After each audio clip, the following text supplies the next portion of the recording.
మొన్న ముఖ్యమంత్రి స్టేట్మెంట్ చూశాను, నేను ఆశ్చర్యపోయినా. నేను ముఖ్యమంత్రి గారు అన్న స్టేట్మెంట్, ఈ ఖరీఫ్లో 6,65 లక్షల మెట్రిక్ టన్నుల యూరియాను నేను సప్లై చేశామని, గత సంవత్సరంతో పోలిస్తే 97,000 టన్నులు అధికంగా ఇచ్చామని ముఖ్యమంత్రి స్టేట్మెంట్ ఇది.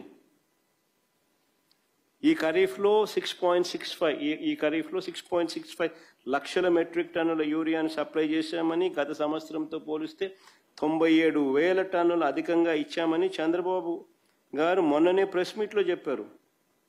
ప్లే చేయమ్మది ఒకసారి ఆయన అన్న మాటలు కూడా. దగ్గర 3 లక్షల టన్నులతో ఓల్డ్ బ్యాలెన్స్ ఉంది. దాంతో కలిపి ఇప్పటికి 6,65,000 మెట్రిక్ టన్నులు యూరియా అందుబాటులో పెట్టాం. గత సీజన్తో పోల్చుకుంటే ఈ రోజు ఈనాటికి 97,000 మెట్రిక్ టన్నుల యూరియా అధికంగా సరఫరా చేశాం. రైతులకు మొత్తం యూరియా కూడా చేరింది. చంద్రబాబు నాయుడు స్వయంగా మాట్లాడుతూ ఉన్న మాటలు ఇవి. అధికంగా పాత బ్యాలెన్స్ కాక 3 లక్షల టన్నుల పాత బ్యాలెన్స్ కాక 6,65,000 టన్నుల యూరియాను సప్లై చేశామని, గత సంవత్సరంతో పోలిస్తే ఇది 97,000 టన్నులు అధికంగా ఇచ్చామని ఏకంగా ముఖ్యమంత్రి చెప్తా ఉన్న మాటలు ఇవి. నేను ఒకటే అడుగుతా ఉన్నా, మా చంద్రబాబు నాయుడు గారు చెప్తా ఉన్నట్టుగానే ఈ మాదిరిగానే సప్లై జరిగి ఉండింటే, ఈ మాదిరిగా రైతులకు అంది ఉండింటే, ఈ మాదిరిగా రైతులు రోడ్డెక్కే పరిస్థితి ఎందుకు వచ్చింది? రాలేదనే కదా, ఆయన సప్లై చేయలేదనే కదా రైతులకు ఈ కష్టాలు ఎందుకు ఉన్నాయి?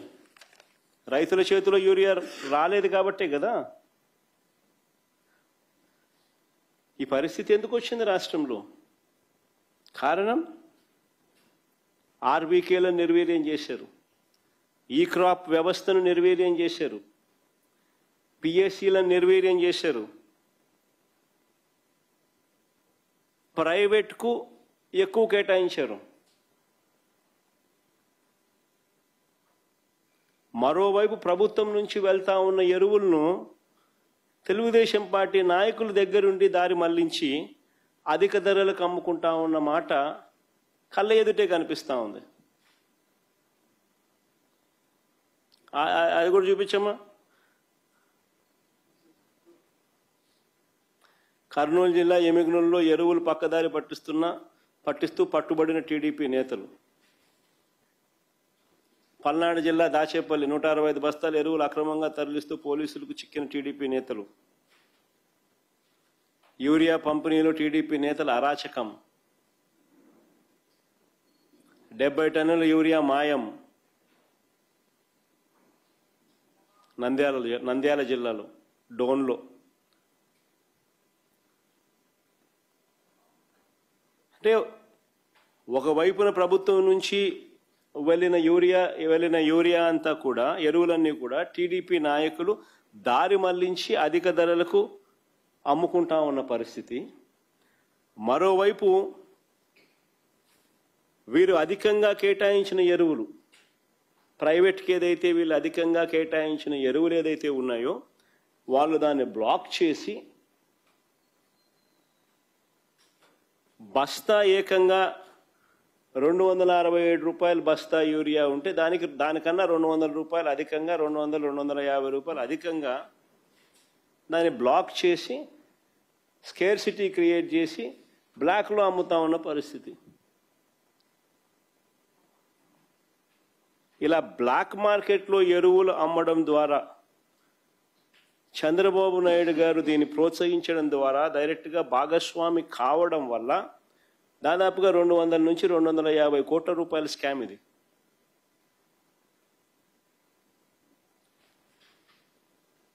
రైతులను పీడించి స్కాములు చేసి కింద నుంచి పైదాకా అందరూ పంచుకున్నారు.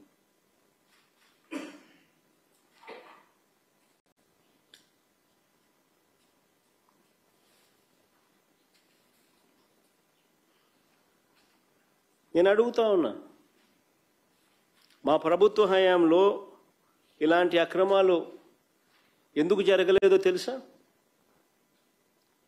కారణం, ఆ రోజుల్లో ఒక భయం ఉండేది. తప్పు చేయాలి అని అంటే భయపడేవాళ్ళు.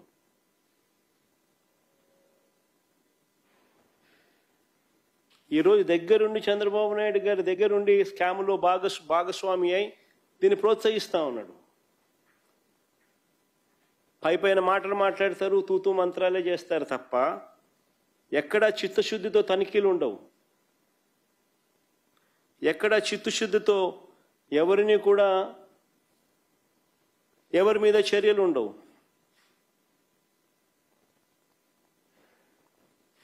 మా ప్రభుత్వ హయాంలో కలెక్టర్లతో ఎస్పీలతో జరిగే నెల జరిగేది వీడియో కాల్. ఎస్పీలకు కలెక్టర్లకు మ్యాండేట్ ఇచ్చేవాళ్ళం. బ్లాక్ మార్కెటింగ్ అనేది కనిపిస్తే మీ ఉద్యోగాలు పోతాయని.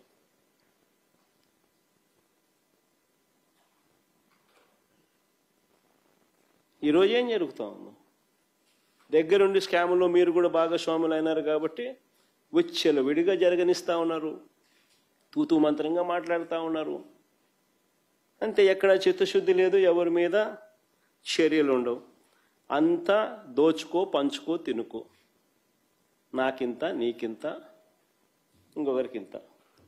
సిస్టమేటిక్ పద్ధతుల్లో దోచుకోవడం, పంచుకోవడం, తినడం కంటి కనపడతా ఉంది. రైతులను ఈ మాదిరిగా ఇబ్బందులు పాలు చేస్తూ, రైతుల జీవితాలతో చెలగాటలాడుతూ స్కాములు చేస్తూ ఉన్న ఈ పెద్ద మనుషులు అసలు మనుషులేనా అని అడుగుతా ఉన్నా. మరో వంక ఏ పంటలకు గిట్టుబాటు ధరలు లేవు. ఏ పంటలకు మరో పక్క గిట్టుబాటు ధరలు లేవు. వరి, మిరప, పత్తి, జొన్న, కందులు, మినుములు, పెసలు, మొక్కజొన్న, సజ్జ, రాగులు, అరటి, చీని, కొక్కో, పొగాకు, మామిడి, ఏ పంటలకు కూడా గిట్టుబాటు ధరలు గత సంవత్సరంలో లేవు. మనం చూసిన ఈ సంవత్సరంలో ఎక్కడ రాలా. చివరికి ఇప్పుడు కూడా మళ్ళీ ఉల్లి పరిస్థితి అదే, టొమాటో పరిస్థితి అదే,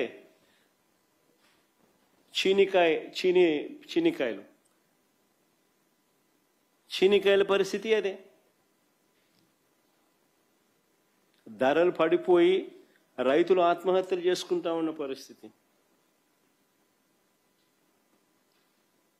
కానీ చంద్రబాబు నాయుడు గారు పట్టించుకుంటారా అంటే లేదు.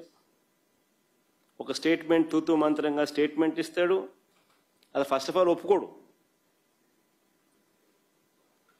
రేట్లు లేవయ్యా నాయన అంటే రేట్లు ఉన్నాయంటాడు, అన్నీ బాగున్నాయంటాడు, అందరు కేరింతలు కొడుతున్నారంటాడు. ఫస్ట్ ఒప్పుకోడు. చివరికి ఇంకా ఒప్పుకోక తప్పదు అని అనుకున్నప్పుడు ఒక స్టేట్మెంట్ మాత్రం తూతురు మంత్రంగా మోసం చేస్తూ ఇస్తారు.